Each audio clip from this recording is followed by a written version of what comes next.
Hi, and welcome to Spring Path's College and Career Readiness Success Tracks. I'm Elisa Ocone, Director of Outreach, and today we are digging into Success Track 2, Episode 1, Prepare to be Recruited. So this episode is really for those 10th graders and 11th graders who are just starting to think about this post-secondary process and really going over some things that you can do to set yourself up for success as you get closer to senior year and actually starting that application process. So the topics that we're going to cover today, as I said, some of those early and ongoing actions that you can be taking along the way, your high school experience overall and some reflections, summer activities that can help boost your applications, additional opportunities, and college visits and how to kind of approach that whole concept. So let's go ahead and dig right in for some of these early and ongoing actions. And again, these are activities and actions and thoughts that you can dig into anytime, really, but certainly for those sophomores who are forward thinking and those juniors as well. And the first thing would be to create your Spring Path profile. So if you haven't already gotten on the platform, answered those questions, or I shouldn't say answered the questions, filled in information about yourself and what you're looking for so that you can then match with colleges who offer what you're looking for. To absolutely go ahead and do that. It's a great starting point. So then you kind of know where you're headed.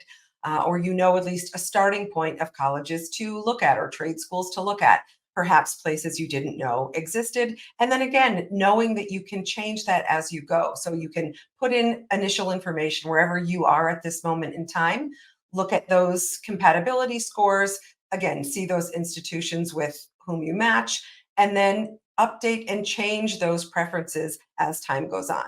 If you're thinking about one thing one year, but then, through a class or something else, you change your mind in terms of what you think you might want to pursue, you can absolutely go in and update that information and see new compatibility scores.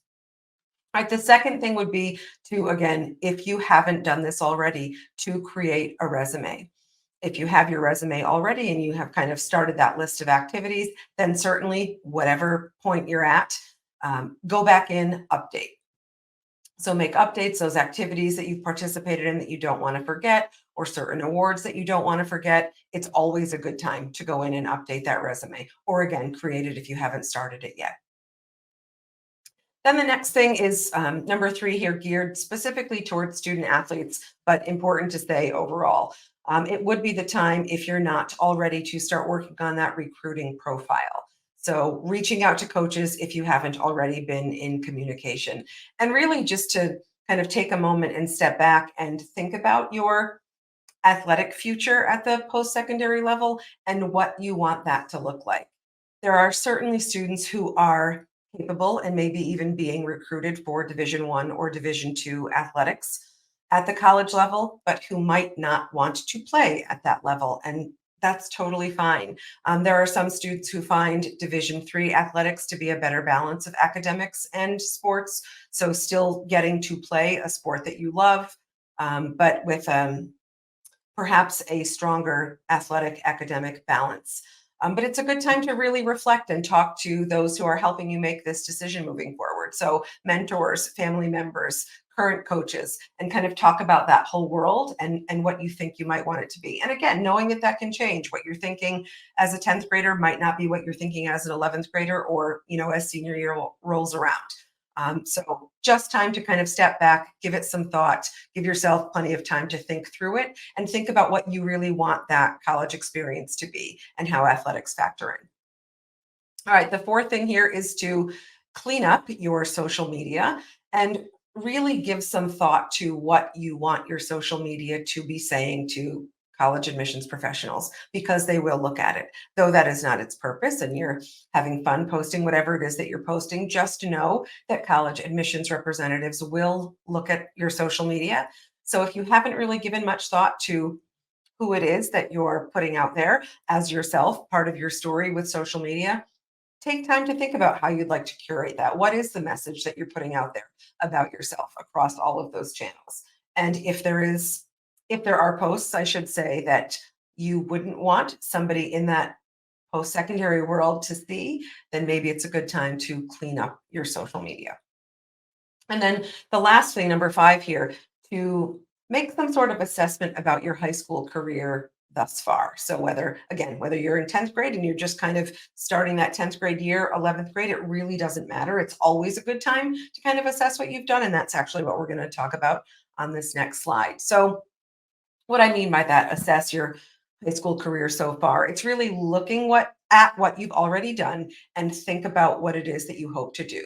So look back at your transcript or go into Power School if your school uses Power School and look at the classes that you've taken. Do they align with your future plans if you have them? And again, not everybody at this point knows what they might want their major to be, or if they're even going to end up at a trade school or a college or a university. But it's at least time to think about that. And if you do have a plan, do the classes you've taken thus far show that that's what your focus might be? If not, that's fine too. What classes are offered moving forward? So when you take time to look at your program of studies before you need to put out a plan for what your classes will be next year before you meet with a school counselor to do so, if you do that in your high school, or talk to parents and family members, caregivers about what your classes should be. What is offered in a field that you think you might want to pursue? Because it would be a good time to make sure that those classes hopefully get into your schedule. Again, if it can all work out with all of the other classes that you need to take. And also a really good time to see where there might be some opportunity for you to explore some electives.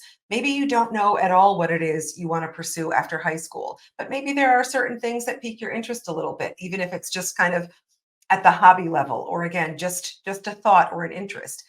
If your high school offers a class to that end, whether it's something artistic, something musical, something business, maybe it's a good opportunity to take some of those classes and explore potential career paths. So maybe you'll really identify with the class that you take, and it might open up a new world of something to consider for your post-secondary plans. All right. Next is to give a look at your grades. How have you done in your classes so far? Are you happy about your kind of final grade in your classes?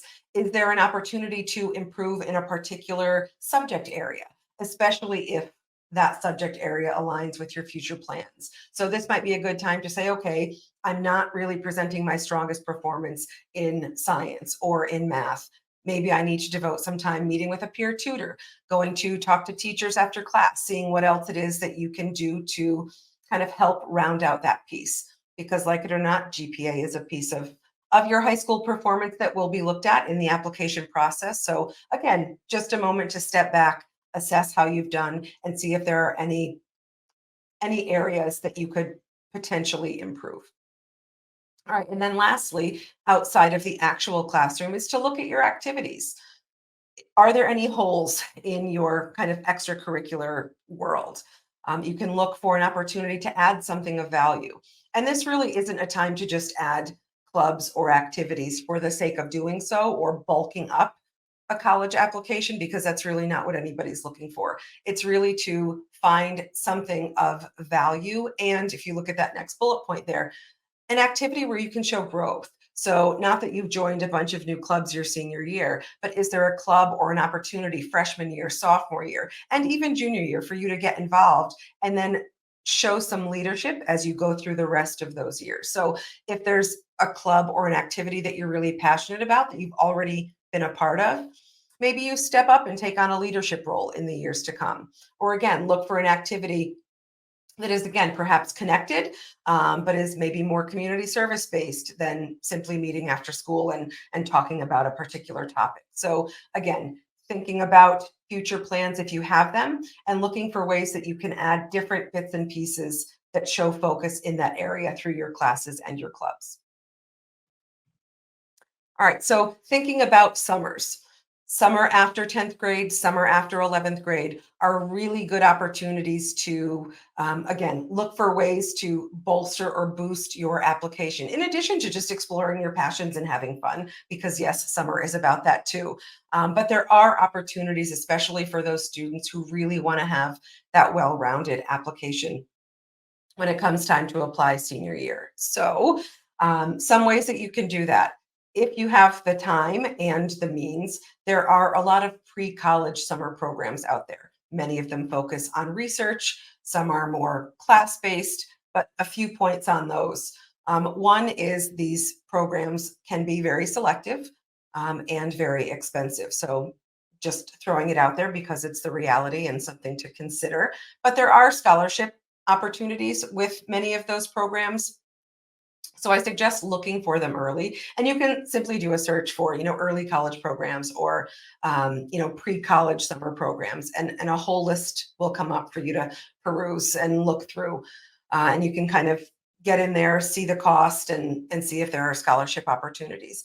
And there are also opportunities for in-person or virtual summer programs. So some have you attend on campus, some offer a virtual opportunity if it's not feasible, and some have strictly virtual opportunities. So again, there's a whole host of summer programs out there that you can check out and see if it would fit for both your financial situation and your schedule over the summer.